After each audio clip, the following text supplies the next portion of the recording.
নমস্কাৰ, মই শ্ৰীমতী নিৰাজিতা কোঁৱৰ চুতীয়া। মোৰ অৰিজিনেল ঘৰ হৈছে ঢকুৱাখানা, লখিমপুৰ ডিষ্ট্ৰিক্ট, অসম। কিন্তু বৰ্তমান মই আনন্দ টি ষ্টেটত আছোঁ। মোৰ অতি হেঁপাহৰ, অতি মৰমৰ কিশোৰীসকল, লগতে অভিভাৱক আৰু অভিভাৱিকাসকল, বিশেষকৈ মই আপোনালোকৰ সন্মুখত এটা পাঠ্যক্ৰমৰ বিষয়ে অৱগত কৰিম, যিটো পাঠ্যক্ৰম বৰ্তমান সমাজত মষ্ট ইম্পৰ্টেণ্ট। এই পাঠ্যক্ৰমটোৰ বিষয়ে মই 2011 চনৰ পৰা লাগি আছোঁ। চৰকাৰৰ ওচৰত অনুৰোধ কৰিছোঁ। ইয়াৰ উপৰি মই ছ'চিয়েল মিডিয়াৰ জৰিয়তে পেপাৰত দিছোঁ, ফেচবুকত দিছোঁ, ডিছকাছ কৰিছোঁ বহুতো লোকৰ সৈতে। গতিকে মই কিশোৰীসকল যাতে এই ক্ষেত্ৰত সজাগ হোৱাৰ অতি প্ৰয়োজনীয়তা আহি পৰিছে, বিশেষকৈ অশ্লীল ইংগিত আৰু ধৰ্ষণৰ ক্ষেত্ৰত। গতিকে মই মোৰ কিশোৰীলৈ একলম পুথিখনত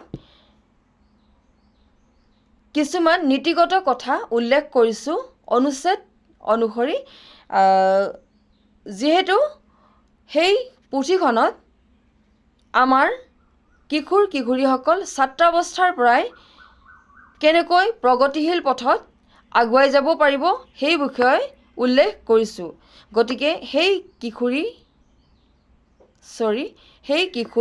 কিশোৰীলৈ একলম পুথিৰ সন্নিৱিষ্ট 9 নম্বৰ অনুচ্ছেদটো মই ৰেকৰ্ড কৰি সকলো কিশোৰী আৰু অভিভাৱকসকলক জ্ঞাত কৰিবলৈ চেষ্টা কৰিছোঁ।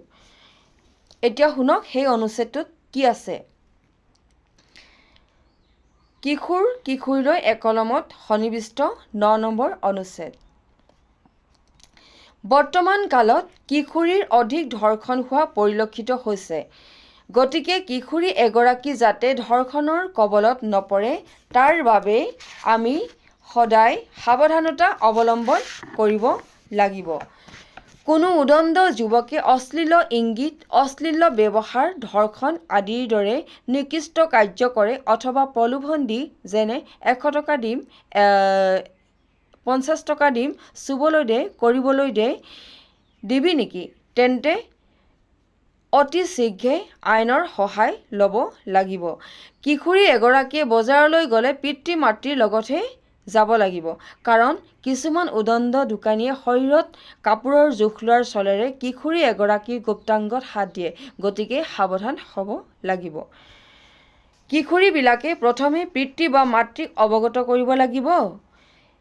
এতিয়া অশ্লীল ব্যৱহাৰ বা ইংগিত হ'ল কিশোৰী এগৰাকীক প্ৰলোভন দি কামভাৱ চৰিতাৰ্থ কৰিবলৈ বিচৰা আৰু গুপ্তাংগত চুবলৈ বিচৰা। গতিকে অশ্লীল ইংগিতসমূহ ভাৰতীয় দণ্ডবিধি আইনৰ ছেকশ্যন 11 ৰ ভিতৰত পৰে আৰু ইংগিতসমূহৰ কাৰণে উদণ্ড যুৱক বা পুৰুষে ছেকশ্যন 12 ৰ মতে 3 বছৰ কাৰাদণ্ড ভুগিবলগীয়া হ'ব। যদিহে কিশোৰীগৰাকীৰ গুপ্তাংগত স্পৰ্শ কৰে, তেন্তে ভাৰতীয় দণ্ডবিধি আইনৰ ছেকশ্যন 7 ৰ ভিতৰত পৰে আৰু ছেকশ্যন 8 ৰ মতে 5 বছৰ কাৰাদণ্ড ভুগিবলগীয়া হ'ব।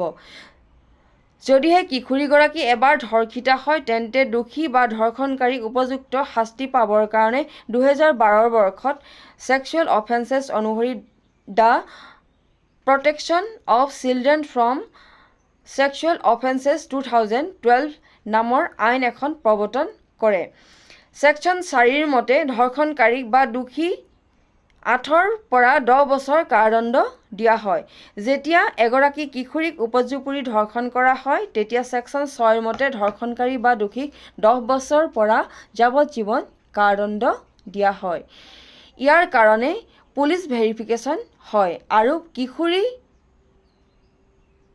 গৰাকী মেডিকেল ৰিপৰ্ট সত্য বুলি প্ৰমাণ হ'ব লাগিব। 18 বছৰ ওপৰৰ মহিলাৰ যদি ধৰ্ষণ হয়, তেন্তে আইনৰ 375 নম্বৰ ধাৰা অনুসৰি দোষীক যাৱজ্জীৱন কাৰাদণ্ড দিয়া হয়। অৱশ্যে 2012 বৰ্ষৰ আগতে ভাৰতীয় দণ্ডবিধি আইনৰ ছেকশ্যন 376 মতে দোষী বা ধৰ্ষণকাৰীকো উচিত শাস্তি দিছিল। গতিকে কিশোৰীসকলৰ প্ৰতি অনুৰোধ যাতে এনে নিকৃষ্ট কাৰ্যৰ সন্মুখীন হ'লে আইনৰ সহায় লৈ দোষীক শাস্তি দোষীক উচিত শাস্তি দিয়াৰ ব্যৱস্থা কৰিব লাগিব। লাজ বা নিজৰ বা পৰিয়ালৰ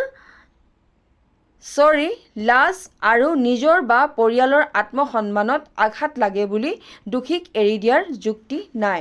তেনেহ'লে তোমালোকে বয়সৰ লগে লগে বুজি পোৱা জ্ঞান বুদ্ধিৰ ফলত এদিন মানসিকভাৱে দুৰ্বল হৈ পৰিবা আৰু মানসিক ৰোগীত পৰিণত হ'বা।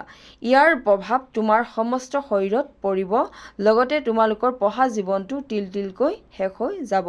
ধৰ্ষণৰ দৰে নিকৃষ্ট কাৰ্য লুকুৱাই থ'লে ডাঙৰ বিপদত পৰিবলগীয়া হ'ব। গতিকে আত্মসন্মান আৰু পৰিয়ালৰ সন্মানত যাতে আন কোনো লোকৰ পৰা আঘাত নালাগে তাৰ কাৰণে সদায় সতৰ্ক হোৱা উচিত। 10 নম্বৰ অনুচ্ছেদ দিছোঁ। যদিহে কিশোৰী এগৰাকী কোনো লোকে কপালত চুম্বন কৰে তেন্তে সেই কাৰ্য ভনী বা বাইদেউ আৰু প্ৰেম ভালপোৱাৰ বন্ধুত্ব বা ভাতৃত্ববোধৰ সম্পৰ্ক বুজোৱা হ'ব। গতিকে মই মোৰ ইউটিউব চেনেলত উক্ত পাঠ্যক্ৰমটো সকলো কিশোৰী আৰু অভিভাৱিকাসকলে যাতে পঢ়ে আৰু কমেণ্ট বক্সত কমেণ্ট দিয়ে আৰু লগতে আপোনালোকৰ সুস্বাস্থ্য দীৰ্ঘায়ু কামনা কৰি মোৰ